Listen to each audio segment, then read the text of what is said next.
To labari da ɗumi-ɗumi a halin yanzu shine Donald Trump fa ya lashe zaben ƙasar Amerika inda ya ɗaga Kamala Harris sama sannan kuma ya doka ta da ƙasa kana kuma ya mata sambaɗe-baɗe da ruwan ƙuri'u. To Donald Trump dai bayan lashe wannan zaɓe manya-manyan shugabanni na ƙasashe daban-daban sun ta tura masa saƙon gaisuwa da kuma taya murna, inda a nan nahiyar tamu ta Najeriya shugaba Bola Tinubu ya tura masa da saƙo na taya murna da kuma fatan alheri kan cin zaɓe.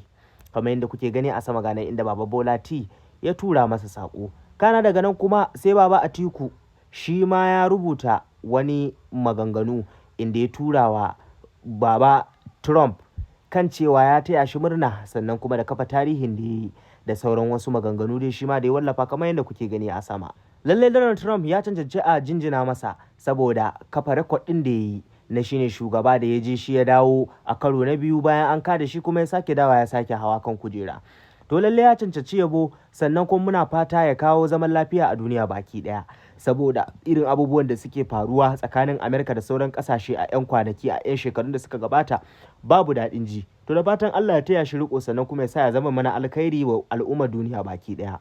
To ma sauraro kar ku manta ku danna mana subscribe, follow, like, share. Nagode.